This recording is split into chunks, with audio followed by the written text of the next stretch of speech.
Hi everyone, my name is Zachary Colson, and today I'll be talking about our work, harnessing Input-Adaptive Inference for efficient vision and language navigation.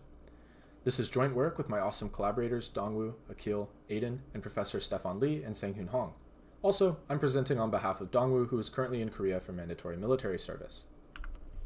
Our research focuses on vision language navigation, a task that involves navigating real-world environments using natural language instructions. Prior research has developed agents to perform this task autonomously, which deploy large vision and language encoders. Due to increasing size, these models have become computationally demanding. For example, an average episode requires roughly the same amount of compute as generating 5 tokens with GPT-3. This poses a significant challenge for the deployment of VLN agents in resource-constrained environments, such as IoT and edge devices.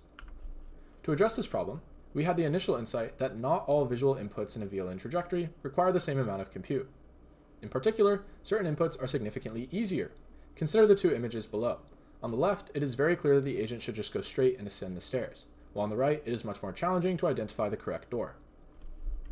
To leverage this insight, we employ Input-Adaptive Inference, a class of techniques that accelerate machine learning models by stopping the forward pass when the internal decision converges.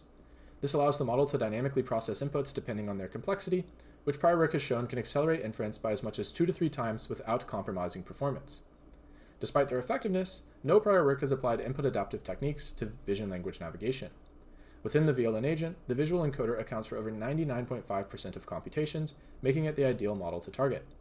However, when evaluating the existing state-of-the-art technique MUE, we find that it results in severe performance degradation.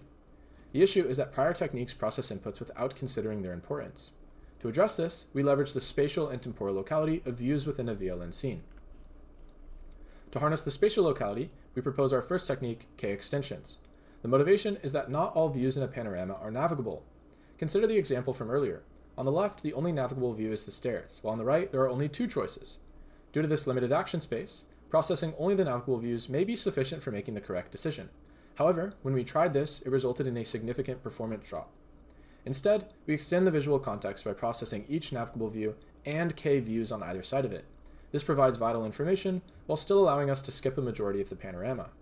Furthermore, we find that extended views are not as critical for navigation, particularly as they become further from the navigable view. We leverage this with our second technique, early exiting with adaptive thresholding. Specifically, we early exit extended views using MUE, while adaptively setting the exit threshold so that views closer to the navigable view are processed for a longer duration. This results in our agent dynamically allocating the majority of computations to only the most critical views. We also harness temporal locality with our third technique, locality-sensitive view hashing. The motivation here is that across time steps, the agent is likely to encounter very similar views. Consider these 2 images separated by a single action.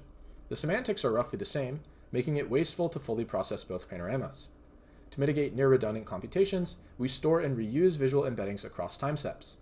After processing a viewpoint, we hash the raw RGB image using SimHash and store the corresponding embedding. Then, during navigation, we check for candidate embeddings by accessing the hash dictionary, selecting the candidate with the highest cosine similarity, subject to a threshold that preserves performance. In our evaluation, we consider both standard and continuous VLN and evaluate 3 different agents on 7 benchmarks. Performance is measured as the fraction of successful navigations, or the success rate, while efficiency is the average number of G-flops per episode. Overall, our agents achieve a significant computational speedup with minimal performance drop. On R2R, we reduce G-flops by up to 60% with just a 9 to 12% drop in SR, while on the more challenging R2R CE, we reduce G-flops by 87% with an 8% drop in SR. I also want to highlight that Input-Adaptive VLN is unique and that it offers a knob to control the performance efficiency trade-off. For example, we can improve the performance at the cost of some computations by processing more views with K-extensions. Also, fine-tuning models specifically for our methods could further improve the performance. We think this is an exciting direction for future work and would love to discuss this more with you at our poster session. We also evaluate the robustness of our input-adaptive agents to natural visual corruptions. We test 5 different visual corruptions and overall find that our agent is not robust.